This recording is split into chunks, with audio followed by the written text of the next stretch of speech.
सर्वप्रथम मी तुम्हाला सर्वांना धन्यवाद देतो, कारण तुम्ही मला राजकीय नेता किंवा दुसऱ्या कोणतीही उपाधी न लावता एक आपला कुटुंबातील सदस्य म्हणून बोलवलं. म्हणून मी सगळ्यांना पहिला धन्यवाद देतो. कारण हल्ली आपलं मागणं हा एक गुन्हा होत चाललेला आहे.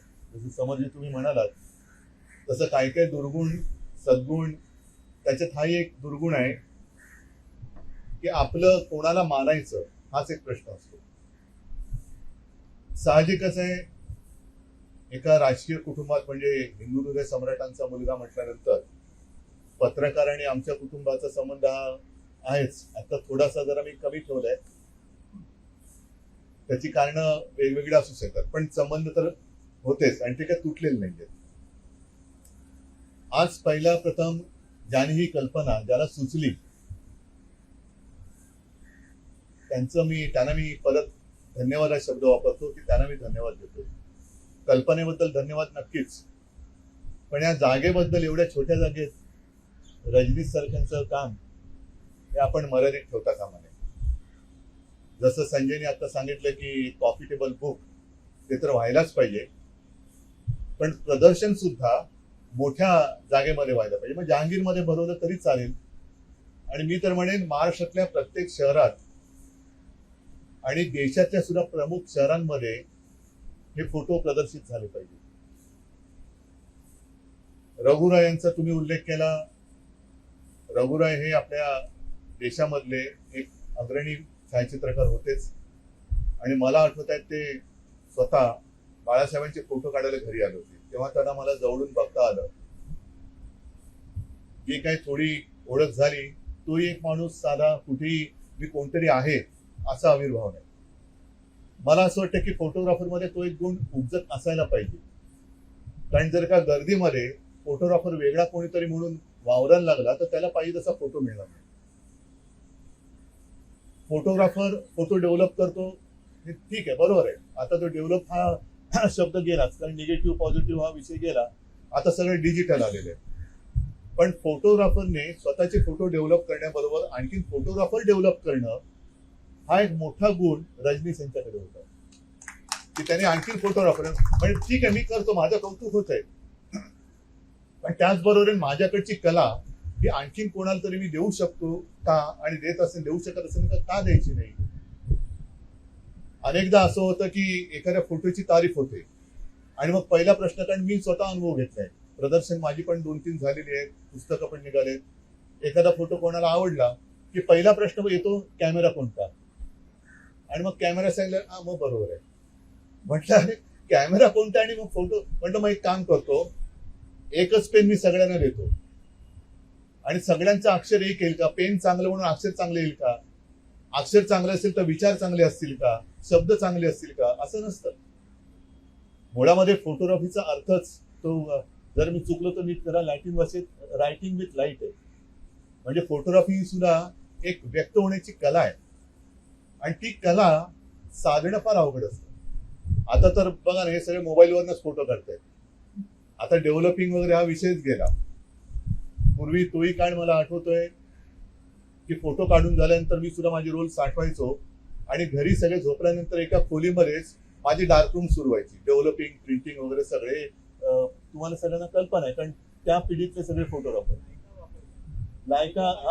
नाही ते तर झालंच, पण पूर्वीची फोटोग्राफी समजली तुम्ही म्हणालात ना, एक तर तो मॅन्युअल फोकस करायचं, त्याच्यानंतर समजा 120चा कॅमेरा असेल तर 12च्या 12 फोटो नीट आले, ते एक्सपोजर नीट आले म्हणजे फोटोग्राफर मोठा झाला. तर तसं नसतं ते.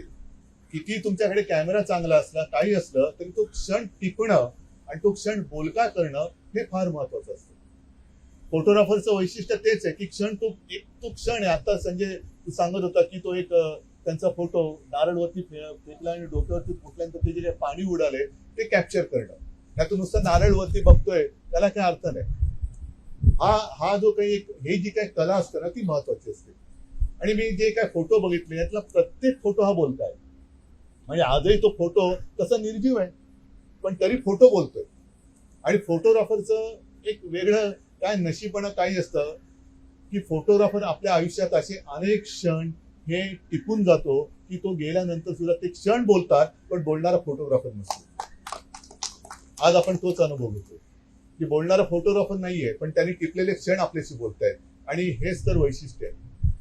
मला आठवत आहे, जसं गिरीश तुम्ही सांगितलं की दहशतवादी हल्ल्याच्या फोटोग्राफीच्या प्रदर्शनात त्यांनी मदत केलेली. मला तर तुम्ही तर दहशतवाद्याचा फोटोच काढला होता.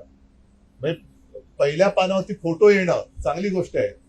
म्हणजे आता संजय तू संपादक आहेस, आणखी सुद्धा संपादक असतील, चांगला फोटो आहे, ठीक आहे, बोलायला चांगलं आहे, पण ते काढताना फोटोग्राफरने धोका किती पत्करलाय ह्याचा कोणी विचार करतं का?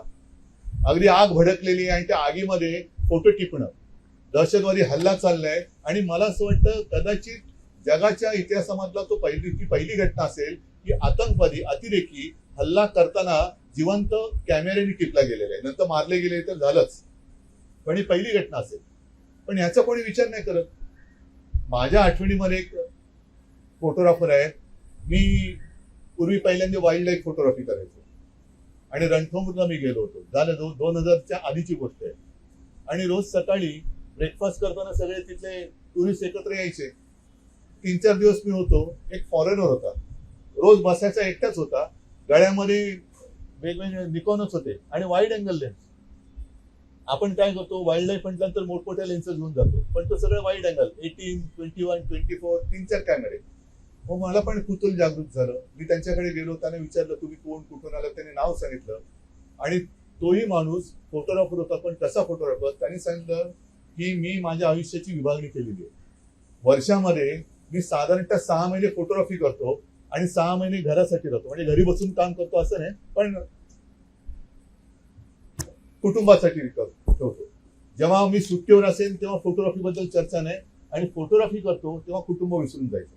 म्हणतो तुम्ही काय फोटोग्राफी करता, तर त्यांनी जे त्याचा अनुभव सांगितलेला, मला असं वाटतं जर मी विसरलो नसेल तर रुवांडा नावाचा एक देश आहे, आणि त्या देशामध्ये त्यावेळेला जी काही हिंसा भडकली होती, त्या हिंसेची त्यांनी फोटोग्राफी केली होती. आणि त्यांनी सांगितलं की मी रस्त्यावरती उतरलो, माझ्या समोर एक चर्च होतं, तिकडे दगडफेक, बॉम्बफेक, गोळीबार सगळं चालू होतं.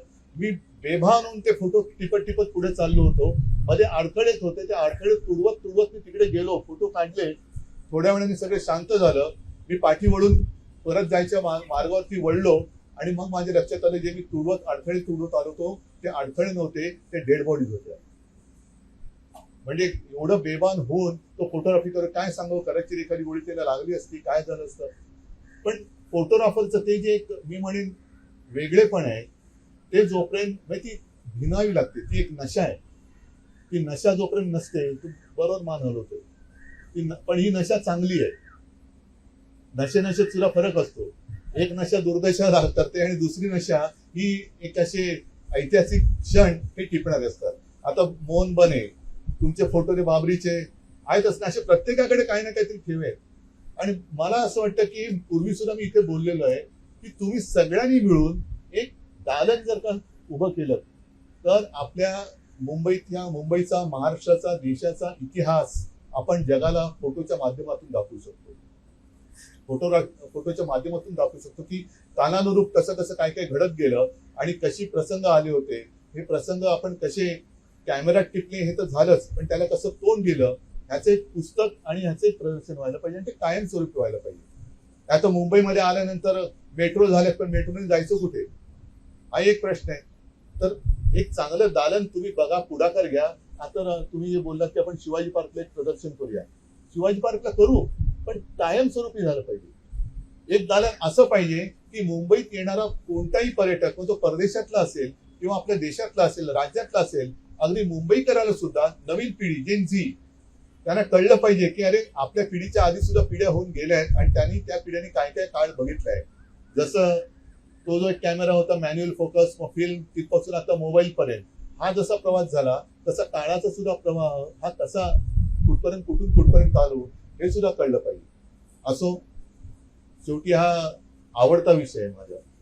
फोटोग्राफी बद्दल बोलायचं म्हटलं तर किती वेळ मी बोलू शकतो, पण काही काही गोष्टी अशा असतात की ज्या बोलण्यापेक्षा प्रत्यक्ष करण्यात जास्त मजा असते. त्यातली फोटोग्राफी एक आहे.